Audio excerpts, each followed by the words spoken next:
안녕하십니까. 오늘 주제는 니체입니다. 제가 니체에 대한 누워서 막 이거저거 많이 듣거든요. 핸드폰으로. 근데 니체에 대해서 뭘 좀 듣다가 이제 어떤 거는 이제 딱 정말 알차게 딱 들은 것도 있고, 어떤 거는 정보량이 부족한 거 있고, 어떤 거는 방향이 조금 이제 제가 생각할 때 또 만족스럽지 못한 게 있고 막 한단 말이에요. 근데 이제 이 니체 관련된 유튜브 이제 강의를 조금 이렇게 알고리즘으로 듣게 됐는데, 굉장히 학식이 있으시고 또 머리도 좋으시고 또 학습, 독서, 또 사유 이런 걸 많이 하신 분이라는 거를 바로 알 수 있는 분이에요. 그냥 조금만 들어봐도. 근데 이제 니체와 관련해서, 근데 이제 아무래도 더 전문적인 어떤 그 자신의 분야, 이제 이쪽 부분에 비해서는 저도 뭐 니체를 뭐 전문적으로 이렇게 한 사람은 아니지만은, 그래서 다양한 얘기가 나올 수 있겠죠. 특히 니체는 그러하죠. 니체는 다른 그 철학자들에 비해서 글쓰기 방식이 일단 다르기 때문에. 근데 제가 이제 그 들으면서 아니 너무 이렇게 진짜 그 실력 있는 분인 걸, 저는 일단은 정보량이 없거나 이러면 안 듣습니다. 무슨 뭐 억지로 뭘 확인하느라고 뭐 듣는 거 아닌 이상. 근데 이렇게 하면 들으면서도 이제 어 이거 좀 차라리 내가 찍자. 갑자기 그런 생각이 들어가지고, 니체는 제가 몇 년 전에 여러 차례 다룬 적이 있긴 한데, 오늘은 어떤 부분을 좀 다루고 싶어서 그러냐면은, 이제 그 선생님이 얘기하시기를 니체의 그 여러 그 생각들이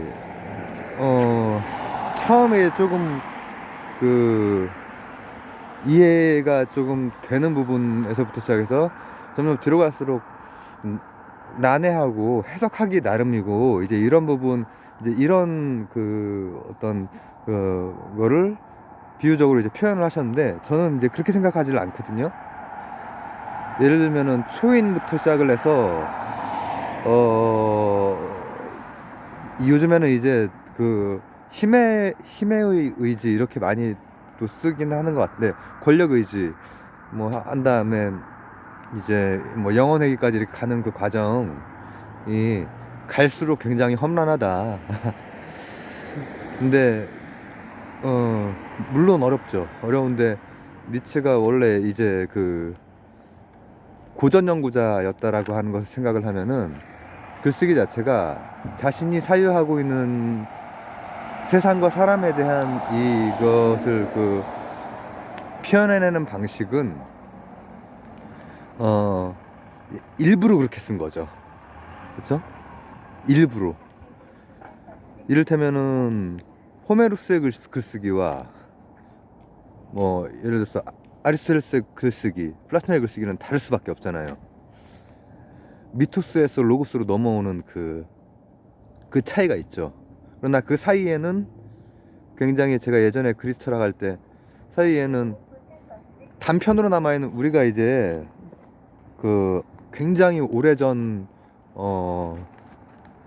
이제 지중해 헬라의 오랜 사상들, 그러니까 지중해 아주 동쪽에서부터 발흥해서 이제 그리스까지 넘어간 사상들을 보면은 글쓰기 방식이 점점 바뀌어요. 이제 아리스토텔레스 정도 되면은 지금 수학의 집합과 명제를 만든 분이니까 얼마나 글쓰기가 논리적이었겠어요. 기본적인 인과율 자체가 아리스토텔레스가 만든, 이분 거를 뭐 우리가 배우잖아요. 그리고 최소한 라이프니츠 이전까지는 절대적이었고, 근데 이제 그 이전의 글쓰기는 상당히 융복합적인, 이거는 동양고전도 마찬가지죠. 이게 논문이야, 시야, 아니면은 주절주절이야. 아 잠깐만, 나도 주절주절인데. 근데 저도 이제 니체를 굉장히 좋아하는 철학자 중에 한 분이고,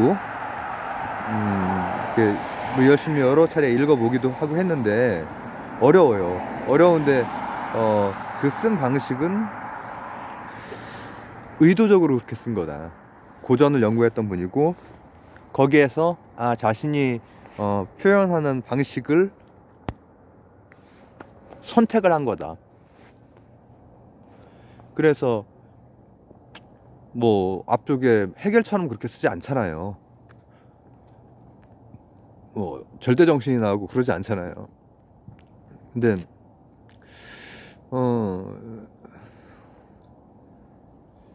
일단은 그분은 독서를 학습도 이렇게 제대로 하시고 사유도 이렇게 하시고 해가지고 다 이렇게 깊이가 있긴 한데, 전 또 저대로 한번 아예 안 읽고 하고 막 이렇게 무슨 해설서 읽고 하고 그런 거는 정보량이 없어요. 제가 예전에 그런 적이 있습니다. 제가 좀 한편으로는 미안하기도 하고, 좀 한편으로는 좀 여전히 또 그런 생각이 아직도 있고 하긴 한데, 친구 하나가 이제 지금 이제 영화 감독하는 친구인데,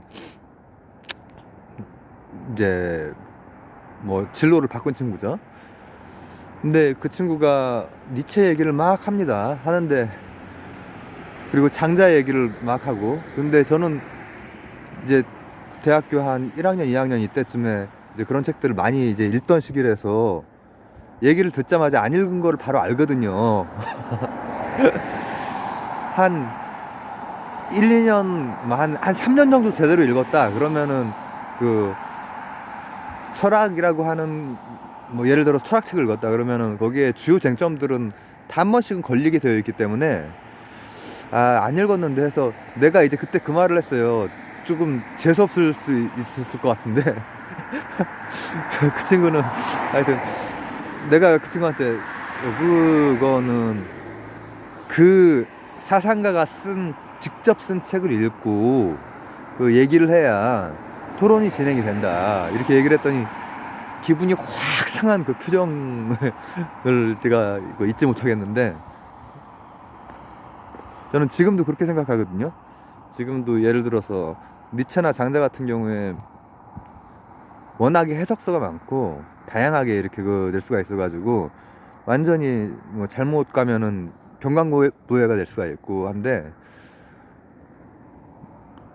읽고 나서 하는 사람이랑 읽지 않고 하는 사람이랑은 일단 차이가 너무 많이 나기 때문에, 그나마 읽은 분이 초인에서부터 영혼회귀까지 이제 어떻게 봤는지에 대해서 제가 이제 그걸 남기는 거고, 예를 들면은 내 편이랑 외편, 뭐 장자의 내 편이랑 외편이 어떻게 뭐 어떤 차이가 있고 뭐 이런 거에 대해서도 전혀 모르는 상태로 그냥 해설서 한 개 어떻게 읽고 거기에서 막 이렇게 펼쳐 나가는 거예요. 그래서 제가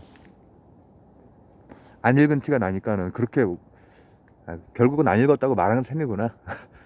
그 원저를 읽고 좀 얘기를 해야 토론이 된다. 그냥 지금 막 그냥 생각나는 대로 이렇게 느끼는 대로 이렇게 얘기하는 게 되게 멋있게, 되게 이제 그럴듯할 수 있지만은 그게 맞냐 이렇게 했다가 얼굴이 시뻘거져 해가지고, 그때 저도 20대 초고 다 어린 나이니까 그땐 그랬죠.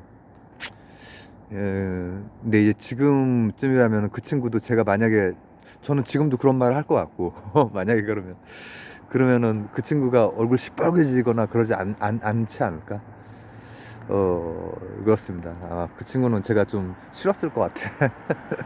근데 또 어떤 친구는 저한테 이제 뭐 반야 계열 그런 구절 막 물어보고 그러기도 했어요. 그런 친구도 있고, 그 친구랑 친했지. 근데 제가 지금 니체 얘기하려다가 앞쪽에 그 얘기를 좀 많이 했는데, 이거를 그래서 최소한 니체 조금 이렇게 앞으로 읽으실 분이나 아니면 읽으신 분이나 이렇게 들으셨으면 하는 생각에서 앞에 얘기가 굉장히 길었습니다. 단절을 그렇게 쓰는 이유는 니체라고 해서 아니면 장자라고 해서 뜬구름 잡는 방향으로만 이렇게 그렇게 가는 게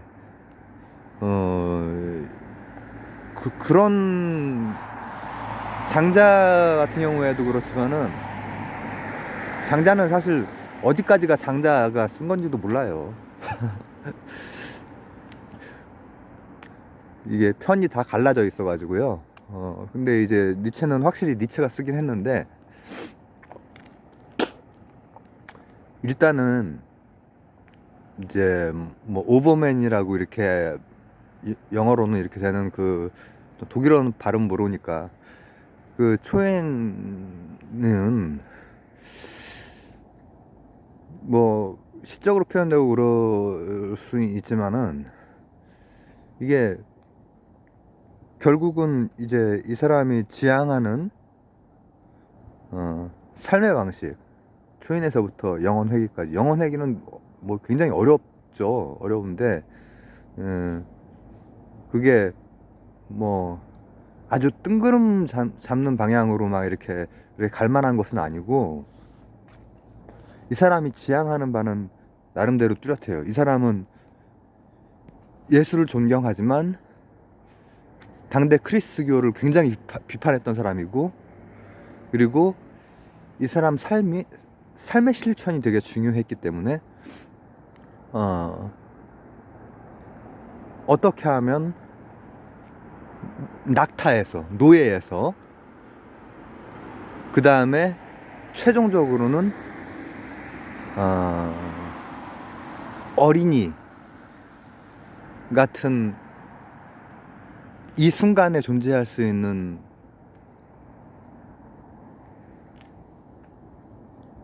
영혼 회귀라고 하는 것도 권력 의지, 이거를 힘의 의지 이렇게 바꾼 것처럼 좀 다르게 좀 바꾸면 좋겠네. 영혼 회귀하면 너무 어려우니까. 있는 순간을 어떻게 받아들이고 사느냐의 문제인데, 그때의 이 마음가짐이라고 저는 그거는 막 엉뚱하게 나갈 수 있는 건 아니다. 이 노예의 낙타의 상태일 때는 이를테면 그 당대 그가 봤던 예수와는 달랐던 크리스찬들을 봤을 거예요. 진짜 예수 선생 때나 니체 선생 때나 지금이나 어느 종교를 불문하고 다 있는 그런 거겠지만은, 저는 뭐 크리스교 이런 그 문화, 그런 백그라운드에서 이렇게 자랐기 때문에 주위에 그 크리스교 이런 그런 분들을 많이 보고 거기에 문제점들을 많이 봤지만은, 만약에 제가 불가랑 관련 있는 이런 베이스였으면은 엄청나게 불교를 제일 많이 했겠죠. 제 성격에. 근데 이분은 당연히 크리스찬이 거기에서 자랐고, 이게 보니까는 노예의 도덕이야. 노예의 어떤 낙타처럼 살고 있어요. 그리고 그 그렇게 하는 힘은 굉장히 뭐 세속적인 힘이죠. 어떻게 보면은 그런 힘에 의해서 모순 덩어리로 엉망으로 굴러가고 있는 그런 것들을 많이 비판을 했고, 거기에서 이제 사자가 돼야 된다. 이 노예의 저기라는 건 뭐냐면은, 예를 들어서 원래 사자인데도 불구하고 무슨 사육사 이렇게 뭐 쇼하는 데서 길들여져 가지고 딱 뭐를 들자마자 다 큰 사자인데도 자기가 사자라는 걸 모르고 낙타인 줄 알고 바로 이렇게 움츠려들고 이런 상태로 이렇게 사는 그런 상태죠. 그 상태에서 깨어나면은 사자가 되지. 사자가 되면 분노로 가득 차. 모든 모순이 보이고, 그리고 자신의 이 굴종적이고 모순에 가득 찬 그런 모습이 뒤돌아봤을 때 보이고. 근데 그것도 그래서 힘이라고 하는 게 뭔 줄 아는 거야. 제가 말하는 힘은 권력도 아니고요. 권력으로 번역된 그 힘이라고 하는 것은 어떤 것을 규정하려고 하는 이 뭐라고 하면 좋을까?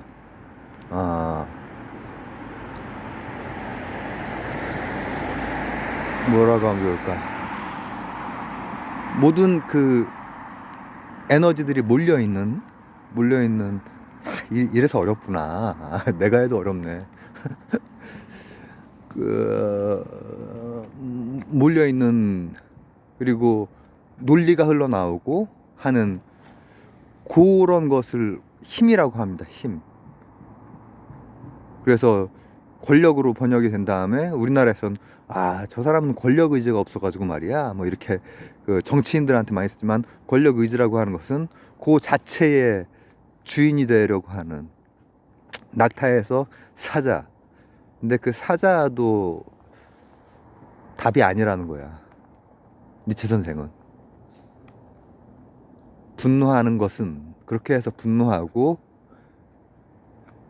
그 힘은 힘인데 어떤 힘에 대한 반응이긴 한데, 그것이 반동인 이상, 예를 들어서 내가 지금까지 낙타였어. 그래서 으앙 하고 사자가 으앙 우나? 어흥 울지. 어흥 하고 이제 사자인 걸 알아챈 그게 아니라, 그것은 그 초인이 되는, 오버맨이 되는 힘을, 정말로 생생한 힘을 획득하는 그 길이 아니라 무언가에 대한 반동일 뿐이란 얘기야. 무언가에 대한 반동. 예를 들어서 내가 그 양반도 그렇고, 그 선생님도 그렇고, 내가 그래서 동양 분들한테는 늘 선생님 이거를 많이 하는데, 서양 분들에게는 소크라테스, 뭐 니체 이런 분들에게 그 양반 이렇게 얘기 나온 게 유가적이야, 나도 보면. 근데 그 니체 선생 같은 경우에도, 그래서 크리스교에 대해서 비판을 엄청 하시지만은 그게 어흥하는 게 아니에요, 사실. 그리고 예수에 대해서, 예수의 실천에 대해서도 전혀 그게 아니고요. 자칭 크리스찬에 대해서 한 거예요. 키엘케고르트 선생님처럼.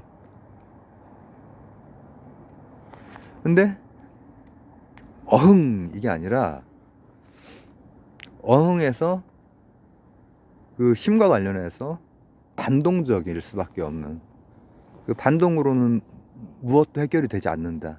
뭐냐 그러면, 사자에서도 다시 한번 깨어나서 어린이까지 가야 된다는 거야. 어린이까지 가야 된다고 하는 것은 힘의 실체에 대해서 알고, 실제에 대해서 알고, 지금 여기가 계속해서 뭐라고 하면 좋을까, 어린이가 된, 그래서 모든 것을 제대로 아무런 거침없이 보게 된 이 눈으로 반동적으로 뭘 하는 게 아니거든. 어린이들은 예를 들어서 오징어 게임 그런 데서도 보면은 구슬을 주긴 하지만 구슬을 따면 이기는 거지, 구슬 규칙에 대해서는 말을 안 합니다. 근데 우리 구슬치기를 해본 사람들은 다 구슬 규칙을 알고 있죠. 탁! 이걸 알고 있단 말이에요. 근데 실제로 그거를 안다고 해도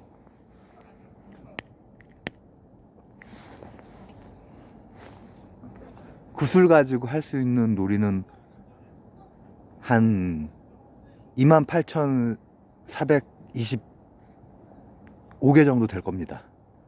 구슬 가지고 친구들이랑 어린이들이 만들어낼 수 있는 방법은, 오징어 게임에서도 여러 방법이 나오잖아요. 홀짝 방식도 있고, 구멍에 넣는 것도 있고, 어느 선에 가깝게 가는 것도 있고. 근데 이 어린이들이 가지고 있는, 매일 하고, 그리고 자신이 규칙을 정하고, 그리고 자신이 거기에 몰입할 수 있는 그 순간순간, 반동적이지 않은 어떤 힘에 대한, 아 내가 노예였어 라고 하는 그 반동에 으르렁거리고 하는 게 아닌, 바로 다시 이 순간을 살 수 있는 것. 영혼회귀에 대한 게, 영혼회귀 하면은 너무 말이 너무 어려워. 전 그래서 이 순간을 꿰뚫어 볼 수 있고, 이 순간의 진실을 볼 수 있고, 그리고 이 순간을 가장 의미 있게, 또 이 반동적이지 않게 자기 주도적으로 올바른 관점, 올바른 인식을 바탕으로 할 수 있는, 거기까지 가는 것을 이제 표현한 거라고 저는 생각을 해요. 이거 반은 엉뚱한 얘기고, 반만 이거 올릴 수 있을려나 모르겠네. 뭐 요즘에 알림 안 갈 때 올리니까는 뭐 알림 안 갈 때 맞춰서 올리죠 뭐. 그래서 낙타에서 사자로, 사자에서 어린이로 가는 그 니체의 여정, 오버맨이 되고, 그리고 지금 이 순간을 생생하게 살 수 있는 영혼회귀라고 하는 것.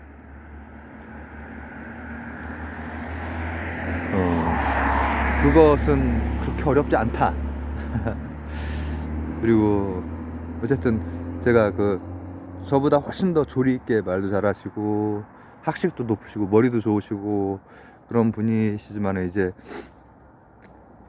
철학책도 저보다 훨씬 더 읽으셨을 분이신데, 그럼에도 불구하고 제가 듣고 나서 약간 답답한 면이 있어가지고, 제 나름대로 한번 이거 정리해봐야지 하고 정리는 일단 해놓는데, 올릴 수 있을지 모르겠습니다. 이게 너무 횡설수설이라서.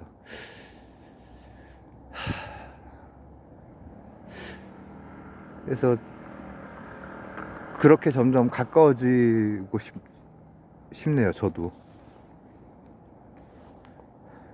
니체가 그런 방식의 그 언어로 써내려갔던 삶의 모습, 순간순간의 모습, 그런 데에 가까워지고 싶습니다. 감사합니다.